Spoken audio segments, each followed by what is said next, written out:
Assalamualaikum warahmatullahi wabarakatuh. Orientasi terbaik saking sunnah nabawiyah gini ku keberlangsungan.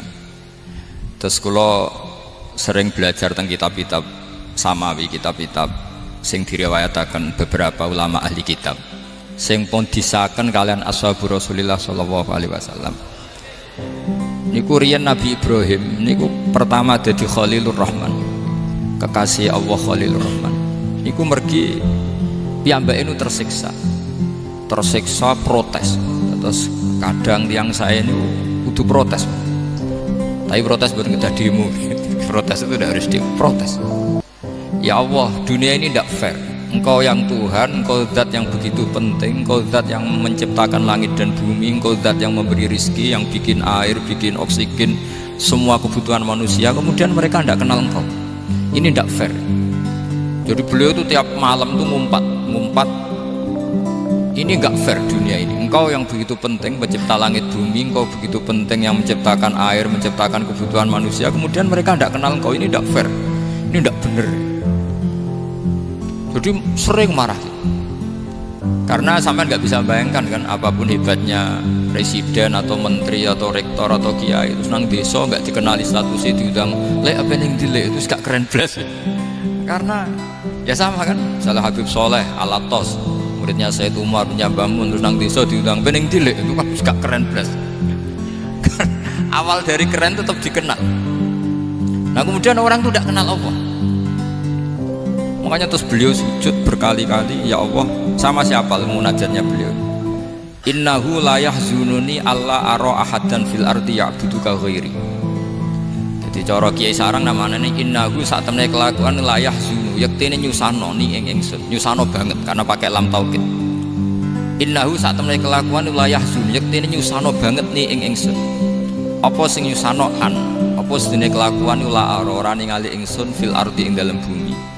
Ahad dan ing wong suci ya'budu kang nyembah sapa ahad ka ing panjenengan ghairi saliyane ingsun. Ya Allah, sungguh saya sangat susah karena Engkau zat yang begitu penting, kemudian yang tahu kalau Engkau Tuhan itu hanya saya. Sampai ngenes gak misalnya ada orang melihat saya itu marhafid kemudian tidak tahu kalau beliau orang alim, sampai sebagai muridnya ngenes gak? Ngenes kan? Ada orang memperlakukan Mbah Mun tidak tahu kalau beliau seorang alim alama, kita sebagai santrinya ngenes gak? Ngenes. Nah ini Allah yang Tuhan, kemudian orang tidak ada yang memperlakukan dia sebagai Tuhan, bahkan nyebut saja tidak mau. Itu ketersiksaannya Nabi Ibrahim.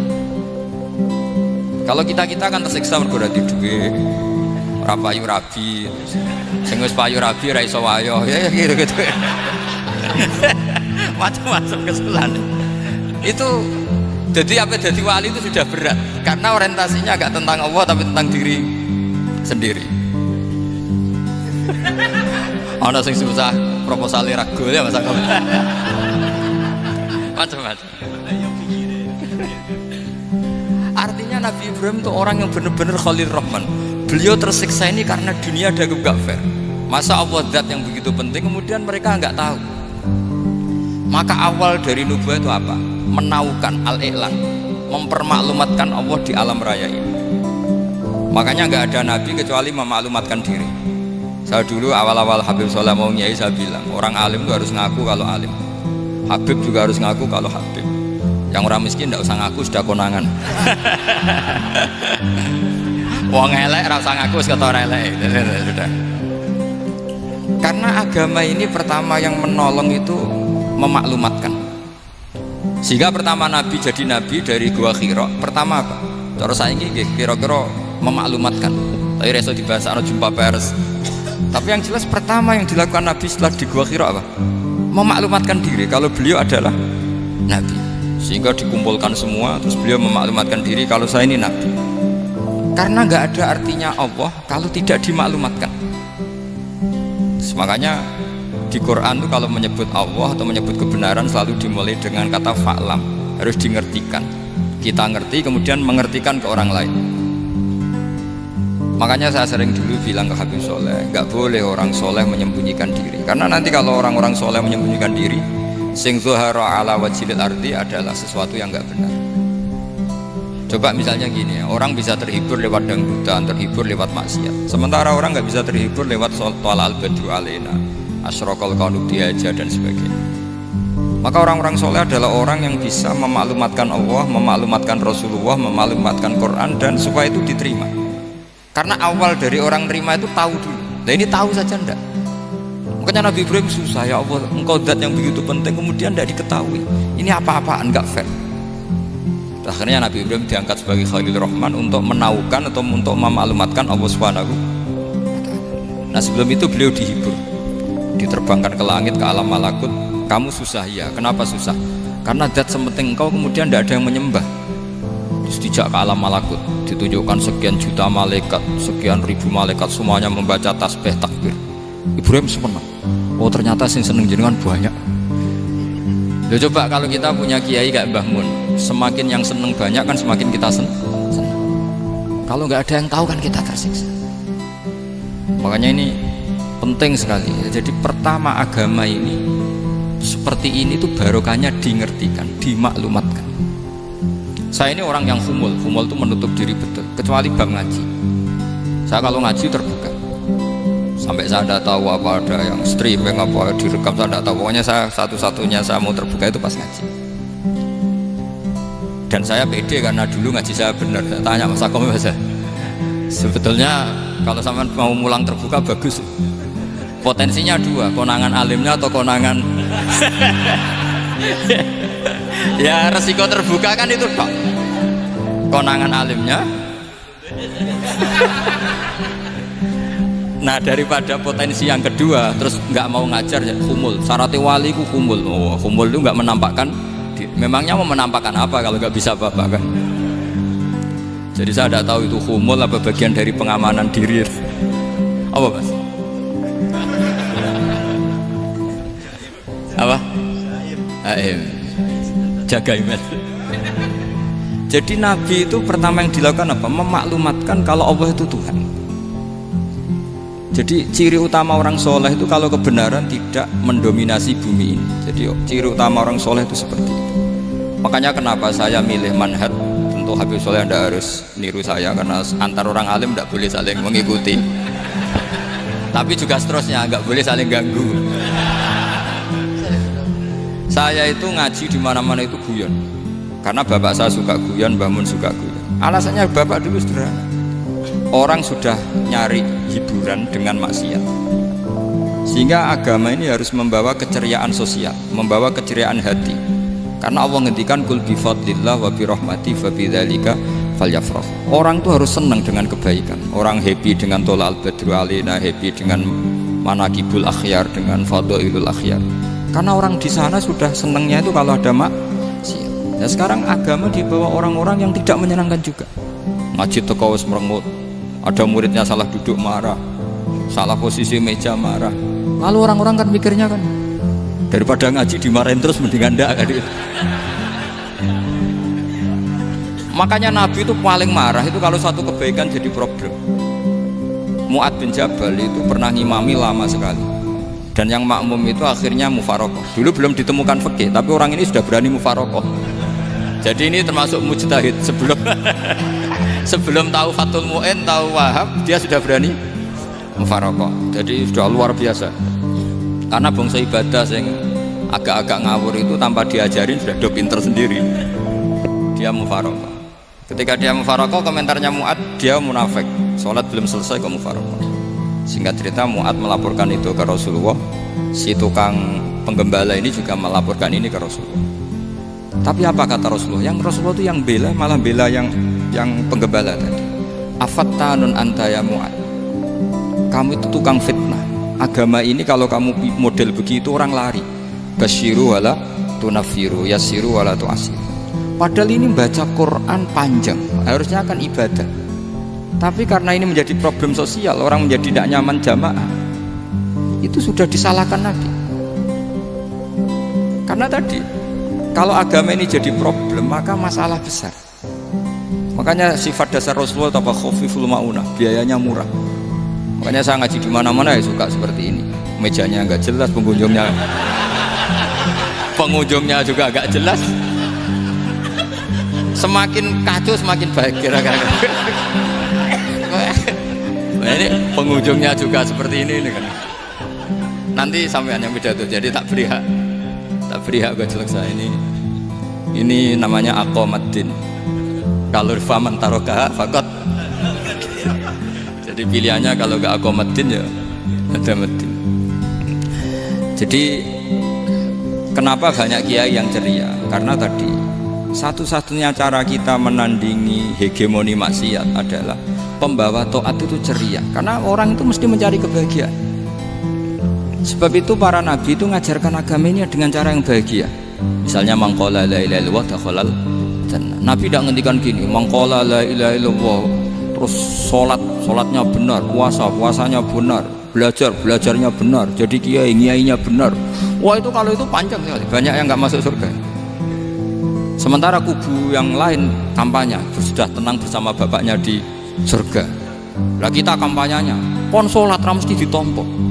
Puasa ora mesti ditompo. Wes repot, syaratnya ditompo ikhlas wangel. Kowe ora bakal iso. Berarti maknane kan ora bakal mlebu swarga. Akhire wong kan mikir, wis salat tetep ra swarga, puasa tetep ra swarga, mendingan ra salat. Jadi kita ini kan bersaing sama kampanye sebelah gitu. Makanya saya milih manhaj pokoknya Islam apik. Tapi bukan berarti saya menyepelekan aturan-aturan dalam sholat, karena yang kampanye itu sudah banyak. Biasanya kiai-kiai sing kereng kampanye tentang sing kereng-kereng itu saya manfaatkan, ya sudah, itu bagian jenengan. Jadi orang itu harus mikir. Agama Kristen itu diterima di Eropa di mana-mana. Di antara sebabnya adalah karena orang dijamin masuk surga. Orang bokaya apa faseknya tetap kalau mati bersama. Kita enggak, sudah kiai, sudah mulang terus masih didoain. Semoga amal baiknya diterima, amal buruknya masih ngeper apa? Dan itu santri saya nanti kalau ziarah saya tuh, ya Allah ampuni Gus Bah ampuni. Itu kan ngenyek orang itu maksudnya. Maksudnya bukan, makanya saya pernah ketemu orang yang berfaham Wahabi. Dia nuduh kalau orang doa ke mayit itu minta sama mayit. Saya bilang, saya saja yang jadi mayitnya nggak siap. Kok bisa? Doanya itu doa ngeper. Masa sama gurunya bilang gini, Allahumma ingkana muhsinan fazid fi ihsani wa ingkana musian. Masa gurunya ditaklek? Jadi dia tidak yakin betul kalau gurunya muhsin, masih ditaklek. Jika guru saya baik maka gini ya Allah, jika guru saya buruk maka gini. Loh, saya tuh gak pernah doain Mbah Mun gitu, tak anggap gak sopan.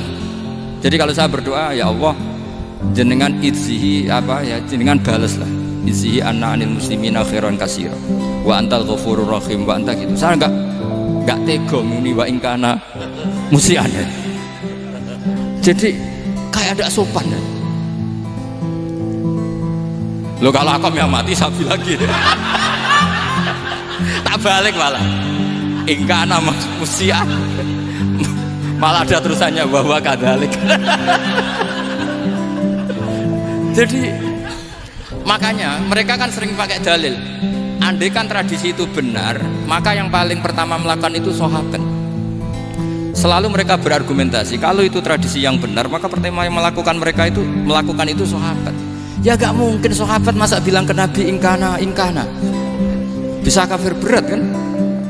Masa kesolehannya, loh andai kan Abdul Qadir wafat di mana ini ngomongin Beduk, saya tidak akan berdoa seperti itu. Oh bisa marah Abdul Qadir Jailani. Masa kesalahan beliau di ingkana musinan sama ingkana musian. Jadi orang tuh harus mikir. Jadi saya dengan, bukan berarti Gus Bah kita menciptakan doa baru. Ini bukan urusan menciptakan. Orang yang punya sopan spontan seperti itu. Ini bukan urusan modifikasi doa, enggak. Makanya kenapa para nabi itu tidak disolati dengan cara seperti itu, langsung assalamualaikum ya Rasul, assalamualaikum ya Abu Bakrin, assalamualaikum ya Umar. Enggak mungkin kita mengatakan ya Abu Bakrin, ya Allah ingkana. Masa Abu Bakar di ingkana? Kalau dia, bukan kalau beliau ashabu Rasulillah, pasti orang Sayyid itu dzurriyyatu Rasulillah, pasti al-tahirin al-mutahhari. Guru-guru kita ini guru-guru kita. Jadi tolong doa itu. Nah, kalau terpaksa doa wa in kana musian, anggap saja hafalnya hanya itu, tapi jangan dijiwai apa? Jangan apa? dijiwai. Kalau ditanya, "Lho Gus, ini orang soleh kok doanya wa ingkana musian?" Itu kan guru jenengan, apalku ikut tok. Tapi ora usah dimaknani, Pak. Karena sekali dimaknani nanti kan. Jadi ini urusan etika, urusan rasa. Saya teruskan karena jadi saya mohon sekali, apa-apa itu ada aturannya. Ada aturannya. Ya tentu kita ikut masal saja. Semua selain Nabi, selain para wali kita nggak apa-apa. Doa wa ingkana musinan, ingkana musian. Tapi di hati kita sebetulnya ketika mengatakan ingkana musian itu coro Jawa hanya rapalan. Rapalan itu ya sudah ngomong saja, tapi nggak usah apa, nggak usah dijiwai. Ya, yang dijiwai kita adalah sifat ghafurnya Allah, bukan status mayitnya, tapi sifat ghafurnya Allah. Karena kata musik itu kan nggak nyaman. Makanya Nabi itu hebatnya Nabi, ya tentu karena bentukan Allah Subhanahu Wa Taala. Adabani Rabbi fa ahsana ta'dibi. Itu kalau nyifati tentang keburukan orang mukmin itu diikutkan sifat ghafurnya Allah. Jadi misalnya gini kalimatnya, liyukaffirallahu anhum aswa alladzi amil. Atau sebagian ayat misalnya wa yukaffiru anhum sayyi'atihim. Jadi sebetulnya kalau terpaksa mengatakan orang itu buruk, itu sebenarnya dari Allah dulu kita mengatakan Allah itu zat saking baiknya itu mengampuni salahnya seseorang. Jadi nyifati Allah dulu, Allah saking baiknya itu mengampuni salahnya orang-orang baik, karena orang-orang baik juga manusia, Ustadz juga. Tapi lebih ke nyifati ke Allahnya.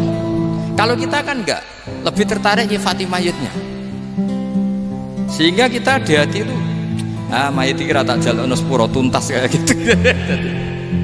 Jadi kalau di Quran enggak seperti itu. Jadi kita lebih mensifati Allah itu Ghafur, Afuwun Karim. Makanya seperti doa-doa kita kalau Ramadan gini, Allahumma innaka afuwun karim tuhibbul afwa, baru bakas fa'fu. Jadi ada aturannya. Meskipun ilmu ini agak jelimet, tapi bagi ahlinya ini ma'ruf. Kalau sama nggak paham berarti nggak ahlinya. Jadi ilmu ini agak jelimet, tapi ma'ruf. Nah, sehingga Rasulullah kalau kita meyakini syafaatu Rasulullah SAW, itu cara berpikir harus kita balik. Misalnya begini. Wong Islam nakale ngono, penggaweane maksiat kok disafaati Kanjeng Nabi kurang penggawean. Caranya berpikir jangan gitu. Kalau gitu kowe mari mangkel, wong nakale ngono kok untuk syafaati Kanjeng. Tapi cara berpikir gini, syafaatu Rasulillah itu wasi'ah, luas sekali.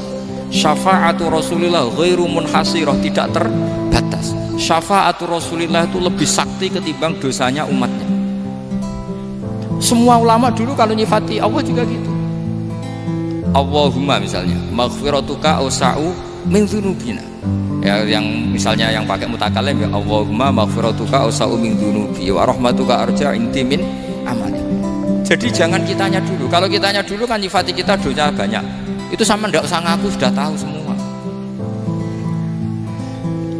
Tapi nyifati pertamanya apa? Allahumma maghfiratuka ausa'u min dzunubi wa rahmatuka arja inti min amali. Sehingga dari nyifati maghfiratullah yang wasi'ah, yang tidak terbatas, kemudian kita sah mengatakan bahwa ahlul maksiat pun mungkin atau berhak dapat ampunan. Sama syafaatu Rasulillah itu ghairu munhasirah, syafaatu Rasulillah itu wasi'ah. Sehingga sahlah riwayat syafaati li ahlil kabair min ummah. Itu bukan menyangkut melegalkan kabirah, bukan menyangkut mengesahkan orang Islam dosa besar, karena nanti dapat syafaatnya Rasul. Cara berpikir jangan gitu. Nanti kamu mentasjek memberanikan orang melakukan maksiat berdasar iktimat syafaati Rasulullah. Itu jangan gitu cara berpikir, dibalik apa? Syafaatu Rasulullah ausa'u wa ausa'u. Sangat luas. Sehingga saking luasnya sampai yang tukang maksiat saja kebagian. Sama rahmatnya Allah Ta'ala itu wasi'ah, rizkinya Allah ya wasi'. Sampai wong nganggur ya iso mangan ngono.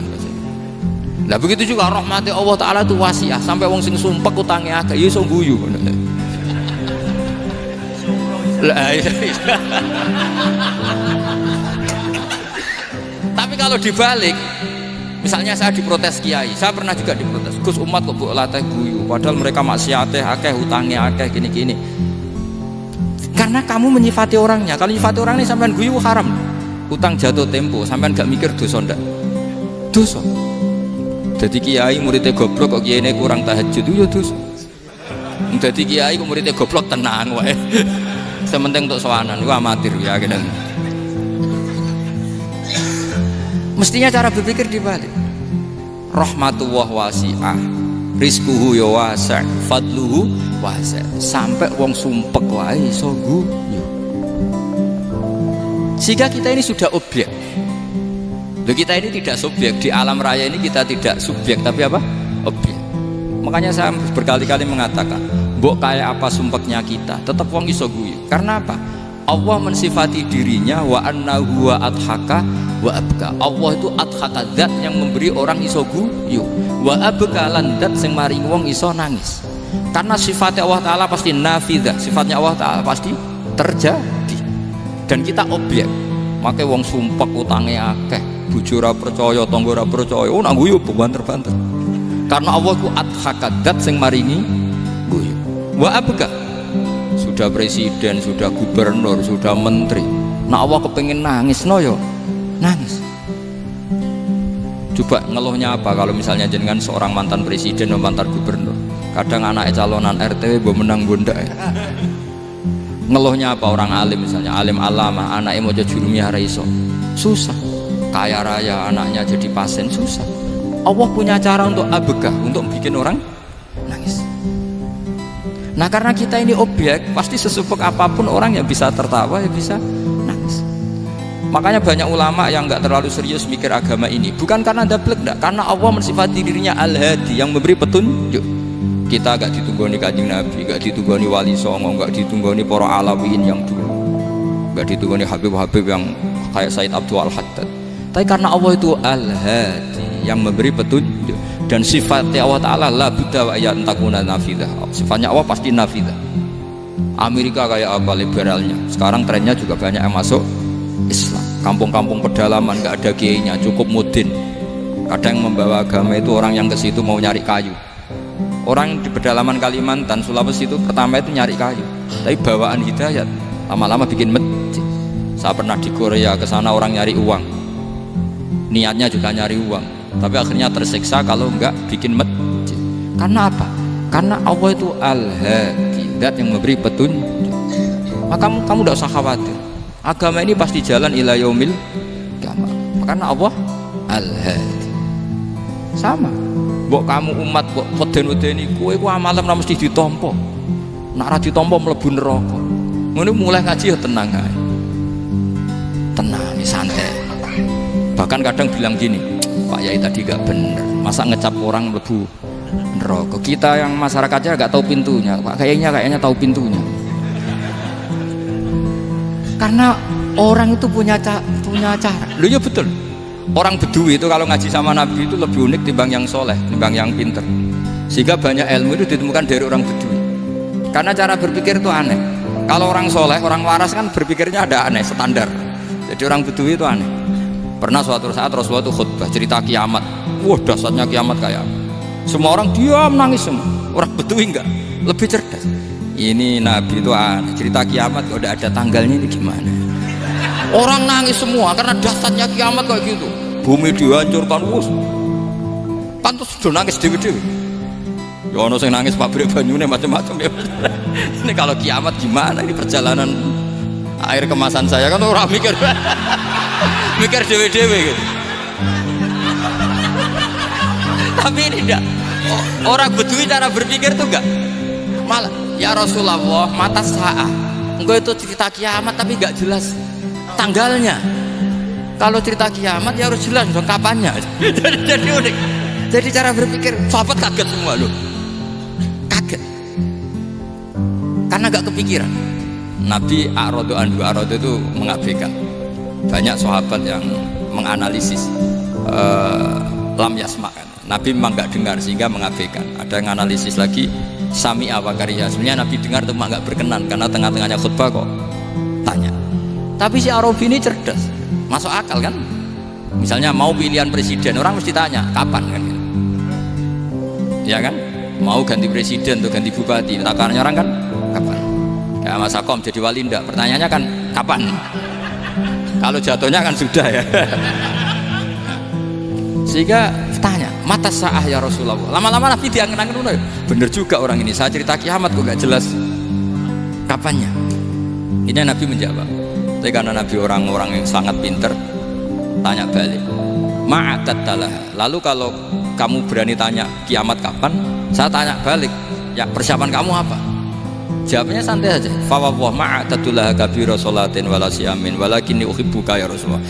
Saya nggak menyediakan apa-apa, sholat saya biasa aja, maksudnya standar, ya kira-kira 5 waktu pas, ya jenis saya lah kira-kira gitu.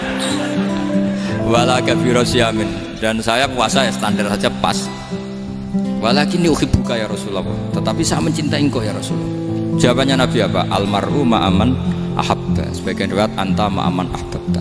Jadi hadis itu populer tuh barokahnya wong desa. Andai kan dia punya etika, maka sowan dulu tanya 4 mata, itu jadi hadis ahadi. Tapi barokahnya dia selonong di depan umum, zaman Nabi khutbah itu jadi hadis mutawatir. Jadi kadang barang baik itu barokahnya orang yang nggak baik, maksudnya su'ul adab. Tanya gitu kan su'ul, tapi itu barokah. Akhirnya hadis itu mutawatir karena didengar ribuan sahabat yang mendengarkan khutbahnya Rasulullah. Tapi kalau hadis itu satu-satu kan khossoni bidzalika Rasulullah, khossoni bidzalika Rasul, itu nanti jadi hadis ahadi yang kualitasnya jauh di bawah hadis mutawatir. Jadi barokahnya orang su'ul adab itu ya ada, karena Allah yang mendesain ini. Akhirnya kata sahabat, kata Anas bin Malik, mereka itu mangkelnya bukan main sama Arabi tadi, karena tanya nggak sopan sama Rasulullah. Tapi setelah Nabi jawab almar'u ma'aman ahabba fama farihu bisyai'in farohahum bidzalika badal. Mereka tidak pernah senang dengan hadisnya Nabi sesenang riwayat almar'u ma'aman ahabba. Barokahnya Arabi. Makanya saya sebagai kiai ini, bedui saya tak pertahankan ila yaumil qiyamah. Karena umat ini pernah terbarokai oleh orang apa? Bedui. Subal barokai suladab tadi. Jadi mohon ini supaya majelis ini kan majlisul iltorti Rasulillah, coba terlatihlah mengatakan Allah itu subjek, Allah itu al-fa'ilul mukhtar, Allah itu al-fa'ilul mukhtar, Allah itu yang menentukan alam ini. Dan Allah mensifati dirinya wa annahu wa adhaka wa abka. Allah itu zat yang memberi orang itu bisa tertawa, dan Allah juga yang memberikan orang itu bisa menangis. Mbok kayak apa kamu neror umat, amal gak mesti diterima gini-gini. Ternyata neng majelis nangis ya, mulai ya guyu. Kadang guyu-guyune ngenyek tenane. Daripada apa ya, agak-agak merodok orang yang dohirnya beda dengan batinnya, nggak perlu distatuskan seperti itu. Ya sudah biasa saja. Jadi, nah, fi muqaddimihim, imam besar dalam manhaj ini namanya Abul Hasan apa?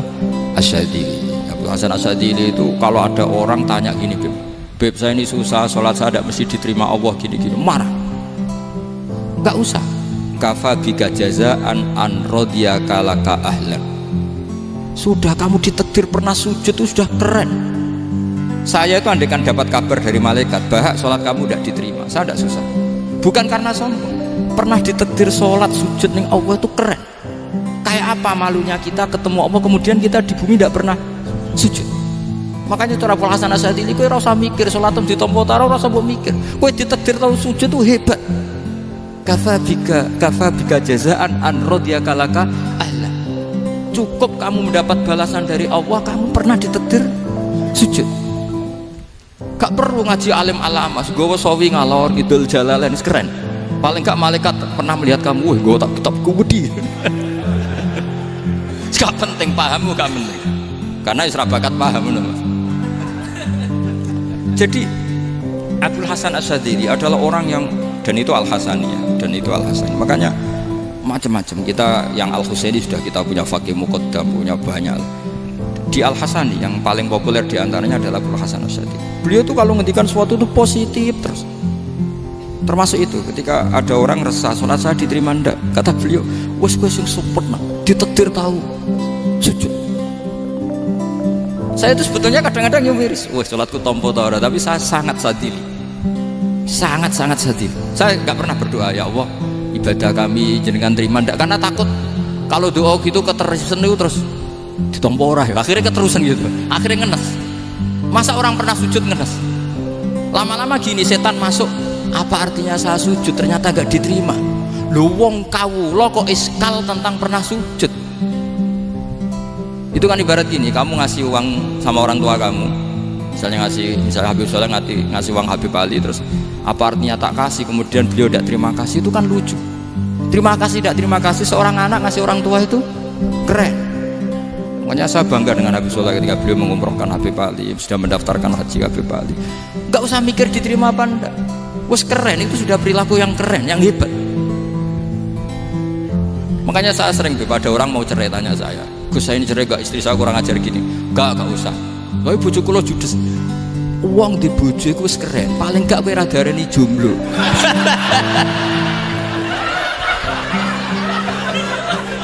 Oh, diarani duda ora enak. Wes luwe sabar di diarani duda mek diarani bojo judes. Enak bojo judes cek gagah. Di bojo lah. Oh, iki. Provokator itu. Jadi kafabi jazaan an rodiya kalaka alan, sudah ditedir pernah sujud itu sudah keren. Dulu ulama ala hadan nampak. Ulama dulu cara berpikir seperti itu. Makanya ulama dulu kalau nafsiri wasjud waqtarib sudah pernah sujud.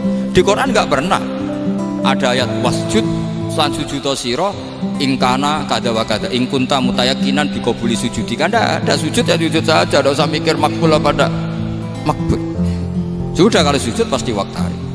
Terus saya sebenarnya ya sebagai orang ya kadang putih sholatku ditompo tau orang. Tapi kalau keterusan nanti ada was-was yang mengatakan opo artine sholat. Lu tuh kan ngeri seorang hamba sing uripe ning bumine Allah kemudian menyoal pernah sholat hanya karena takut gak diterima. Itu kan gepik banget. Dan saya jenis kiai yang di partai itu. Saya udah tahu kalau keneng di kok. Sedumat masa kamu kau keren iblis. Jadi nanti kalau misalnya ada manhajnya Habib Soleh yang tidak seperti itu tidak apa-apa, mungkin supaya orang nggak takabur, nggak fakhr, sehingga makanya mulai dulu lama itu ya partainya kalau nggak rojak ya khauf. Nah, saya ini yang jelas terang-terangan ikut partai rojak saja, Pak. Partai rojak karena banyak yang sudah di partai khauf, tapi saya rojak yang bil ilmi tadi. Makanya Sayyidina Umar radhiyallahu anhu itu yang namanya sama sujud. Saya itu punya kitab Habib Soleh pernah tak tunjukin tulisan tangan saya, muji-muji sujud. Sayyidina Umar ketika ditusuk seorang gila itu Majusi, Abu Lu'lu terkenalnya itu Hulamul Mughirah terkenalnya. Ditusuk, dia sahabat, beliau sahabat, wali. Jadi nusuk Umar tuh kayak apa? Nusuk Mas Akom aja dosa besar, apalagi nusuk Umar. Itu ketika ditusuk, dia itu ya punya dendam, namanya manusia itu punya dendam. Artinya namanya orang kan mangkel sama yang nusuk. Kalau orang mangkel itu inginnya kan yang nusuk itu masuk neraka. Tapi apa kata Umar? Ngendikan gini, tanya pertama, yang nusuk saya siapa? Orang Majusi. Orang Majusi, Hulamul Mughirah. Alhamdulillah alladzi lam yaj'al maniyati biyadi rajulin lam yasjud laka sajdatan yuhaju biha indaka yaumal qiyamah. Saya itu senang Gusti, yang nusuk saya orang yang nggak pernah sujud sama jenengan. Jika kalau saya dendam supaya dia masuk neraka, saya nggak takut orang itu nuntut sama saya. Tapi kalau dia pernah sujud, pernah sholat, kemudian dia masuk neraka karena nusuk saya, kemudian dia berargumentasi, saya pernah sujud ya Allah, kenapa engkau masukkan neraka? Saya tidak berani jawab ya Allah. Saking hormatnya sama yang namanya sujud. Jadi kamane dendamnya kesampaian cara Jawa ya. Dendam dengan tanda kutip ya, tidak makna semestinya. Jadi mangkel mbek sing nusuk nak mlebu neraka pantes wong ora tau sujud wae Gusti gitu. Tapi kalau pernah sujud kemudian dia masuk neraka karena saya, bisa yuhajuni biha yaumal qiyamah. Jadi kayak apa sujud? Saya Nabi itu kalau muji sujud sampai ngintikan wa hatta takuna sajdatul wahidatu khairan minad dunya wa ma fiha. Nanti kalau kamu di akhirat ketemu Allah, kenangan terbaik kita apa? Di dunia pernah sujud. Keren aku. Cara ning pondok wis tau bayar syariah lho. Cara sowan kiai tau ngamplopi Mas. Wis go jajan. Nah tapi kadang setan itu masuk tadi. Apa artinya sujud gak mesti ditompo, apa artinya sowan Habib ngaturi ra mesti ditompo, ngaturi kiai. Akhirnya ada ketakutan. Nah, kalau ketakutan ini berlebihan lama-lama, ma faidatus sujud. Wah, itu sudah buruk sekali. Wong hamba kok tanya ma faidatus sujud. Nah, ini di pentingnya mazhab-mazhab Syadzili. Jadi saya ngaji agak-agak uraan wa amdan. Kalau ini watak sudah bukan. Jadi uraan itu ada dua. Ada yang amdan bismil ilm, ilmunya banyak terus milih manhaj. Insya Allah saya partai itu. Ada yang uraan bakat mas. Ada ya? Ada apa banyak? Nah sebetulnya khauf juga gitu Beb. Ada khauf itu karena ilmu. Ada Habib alim alama atau kiai alim alama, dia tahu masyarakat kalau ngikuti Gus Bak nanti jadi fakhr, kurang tawaduk, terus dia milih partai khauf. Lah yang buruk itu ada kiai yang milih khauf hanya dari awalnya sati cilik ya. Jenisnya wis sati. Jadi sebenarnya dia tidak cukup ilmunya nerangkan khauf, cuma jenisnya wis sati cilik. Ning omah lawang dikunci, ono gludak-gludak, ono hantu putih. Jadi ya sama, yang bawa rojak bisa bawaan dablek, yang bawa khauf bisa saja bawaan ati cilik. Nah kita ingin yang bawa rojak ya bismil ilm, yang bawa khauf juga bismil ilm. Ya ono teh Mas, wong sing ati gede, bukan dua blek, tapi enggak bawaan rojak, memang bawaan dablek. Ada yang ati cilik tapi bawaan khauf. Jadi mengatakan khauf tapi sebetulnya bawaan ati cilik. Nah kita ingin nyanda kalau rojak ya bismillah kayak Abdul Hasan Asyadzili, kalau yang kampanye khauf kayak Sayyid Abdul Haddad bawaan apa? Ilmu. Sehingga kita ini kul inni ala bayyinatin mir rabbi, semua itu berdasar ilmu sing jelas welo-welo. Makanya semua nabi memaklumatkan apa? Kul inni ala bayyinatin mir rabbi. Jadi semua ilmu syaratnya apa? Bayyinah. Bayyinah itu kebenaran ilmiah sing jelas welo-welo. Makanya itu yang disebut Allah Subhanahu wa taala mensifati kekasihnya yaitu Nabi Muhammad sallallahu alaihi wasallam, lam yakunil ladzina kafaru min ahlil kitabi wal musyrikina munfakkina hatta ta'tiyahumul bayyinah rasulun minallah yatslu suhufam mutahharah. Niku Kanjeng Nabi saking cerdase meneh dek wong Islam, wong musyrik, wong kafir ngerti logika yang dibangun Nabi saja kuat infikak dari kemusyrikannya. Makanya disebut munfakin. Orang-orang musyrik, orang-orang kafir tidak munfakin, tidak tercerabut dari akar akidahnya hatta ta'tiyahumul bayyinah. Itu siapa? Rasulun minallah yatslu suhufam mutahharah. Masyhur itu debatnya Nabi dengan orang-orang musyrik. Mereka bilang, ya Muhammad, kita ini urusannya banyak, kasusnya banyak, lalu anda mengajarkan ke Tuhan satu, masa urusan banyak cukup Tuhan satu? Itu gak fair Muhammad. Aja'alal alihata ilaha wahida inna hadza la syai'un ujab. Urusan kita banyak, masyakil kita banyak, muskilah kita banyak, kalau Tuhannya satu tidak cukup Muhammad. Nabi dengan santainya memberi penjelasan, ya sudah gini saja, kalau kamu jadi budak atau pembantu, majikan kamu banyak, semuanya merintahkan kamu, semuanya bikin aturan untuk kamu suka enggak? Ya gak suka Muhammad, kalau majikan kita banyak repot.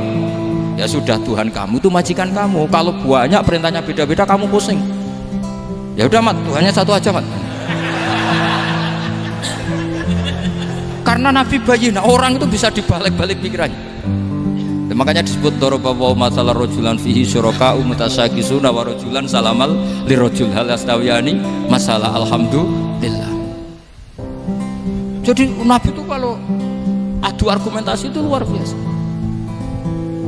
Jadi segampang itu Nabi memberi apa? Argumentasi. Karena beliau adalah al-hujjatul balighah. Jadi Nabi itu gak pernah kalah. Pernah Nabi debat sama orang Yahudi, Muhammad, saya ini turunan Ibrahim, kita ini Israel ya, kita tahu Israel adalah turunan Nabi.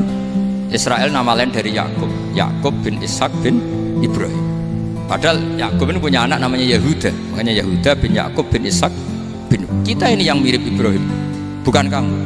Tapi orang Yahudi itu nggak hafal nasabnya, sehingga mereka bilang kita ini saking baiknya Ibrahim saja pengikut kita. Terus digojlok oleh Nabi, Ibrahim itu buyute Yahuda, makanya digojlok, ha antum haula'i hajatum fi ma lakum bi ilm falimatu hajuna fi ma laysa lakum bi ilm. Kita adu debat itu sudah ilmiah, kenapa kamu menjadi tidak ilmiah? Kenapa Muhammad? Allah menurunkan wa ma unzilatit taurat wal injilu illa min ba'di afala ta'qilun.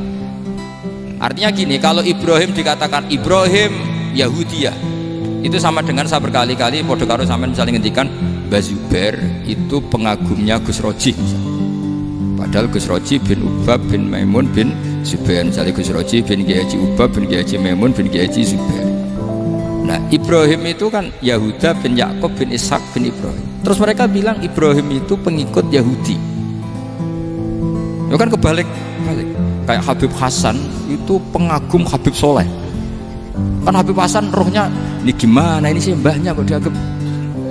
Nah sehingga orang Yahudi ketika Nabi berdebat beda dengan Nabi Muhammad SAW. Ketika ditanya kenapa kamu yakin agama tauhid millata abi, karena ini agama nenek moyang saya, millata abikum apa Ibrahim. Jadi jelas akhirnya orang Yahudi ngerti.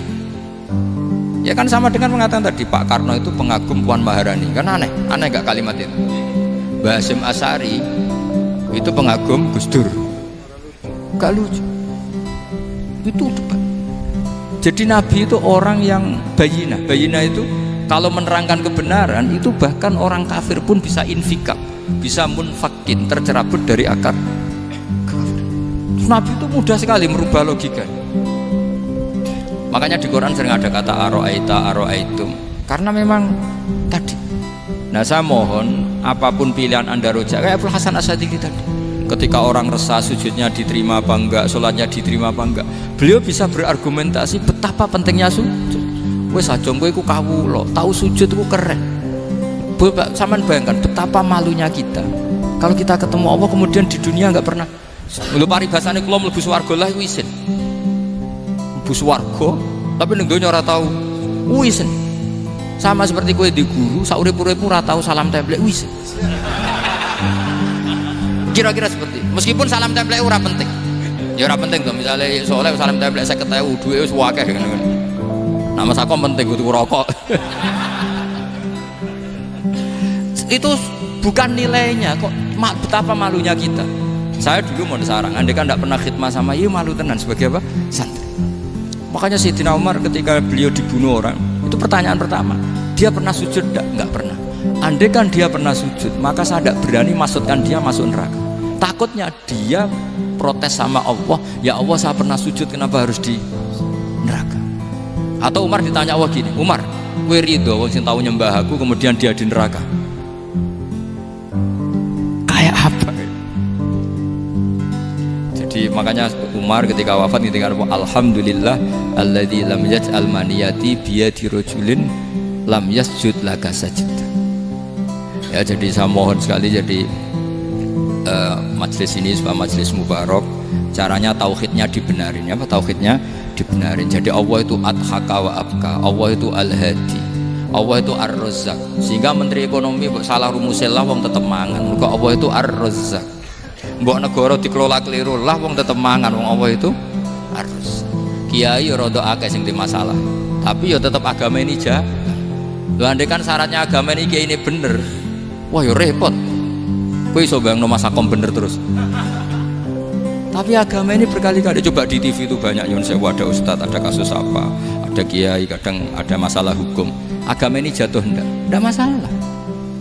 Padahal di TV sudah dinasionalkan kan, ada kiai terlibat kasus hukum atau ustadz tertangkap karena melakukan apa itu. Tapi enggak ngefek karena agama ini bihifdzillah wa biriayatillah. Sama. Negara mana-mana kadang manajemen ekonominya enggak jelas, tapi masyarakat ya makan karena Allah Razzaq. Sama aku kancanan Mas Akom mengeluh, tapi Allah adhaka, akhirnya iso guyu. Padahal orang nonton ngeblas kancanan dia. Tapi karena Allah itu adhaka. Nah kita dengan istri yang kita cintai, dengan keluarga kadang nangis. Karena Allah itu zat yang bisa memberi abka. Wa annahu wa adhaka wa abka. Terus wa annahu wa amata wa ahya. Kita tidak ingin mati, wah ya mati ya mati saja karena kita objek. Nah hidayah itu seperti itu. Allah al-hadi, apa? Allah itu kayak apa Korea, negara ateis. Nggak kebayang di sana ada ngaji Aqidatul Awam Abadi Fikih. Sekarang banyak. Saya tuh kalau beli Aqidatul Awam kerdusan tak kirimkan ke Korea. Sebelum saya ke Korea, karena sebagian santri saya di Jogja. Di sana ada ngaji Aqidatul Awam, ngaji Takrib. Bahkan saya di sana dilakokno sakduna fid dunya. Kayak apa Allah kalau ingin bikin hidayah? Karena Allah itu al-hadi. Wong Indonesia digerakno seneng duit. Bareng wis seneng duit mau apa? Korea. Setelah di Korea tersiksa karena gak ada tempat sujud. Akhirnya urunan. Segampang itu kalau Allah mengendaki. Itu gak dibenem MUI, gak dibenem Karena Allah Al-Hadi. Jadi saya mohon sekali tauhid ini dibenerin dulu. Allah tetap Al-Fa'ilul Mukhtar, apa? Al-Fa'ilul Mukhtar. Sehingga Allah mensifati dirinya Ad-Hakawa.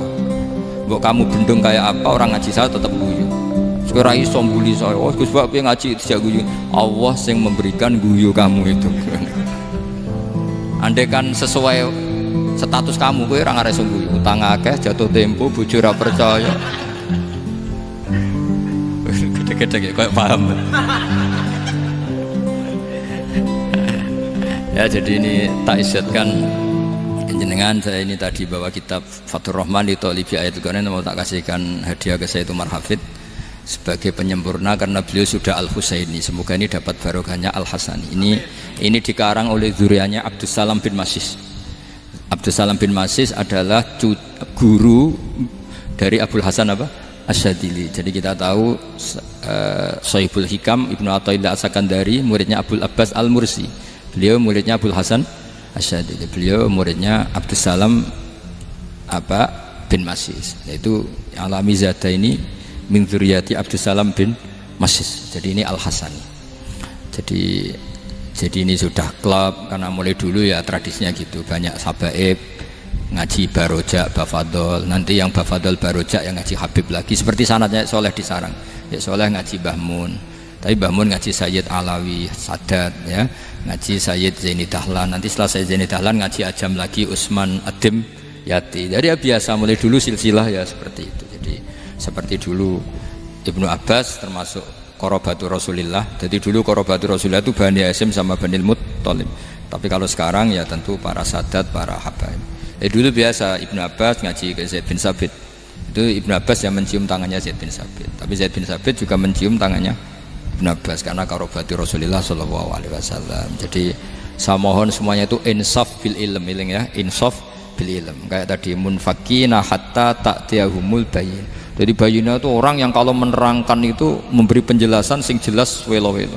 Itu siapa? Rasulun minallah yatslu suhufam mutahharam. Al-Fatihah.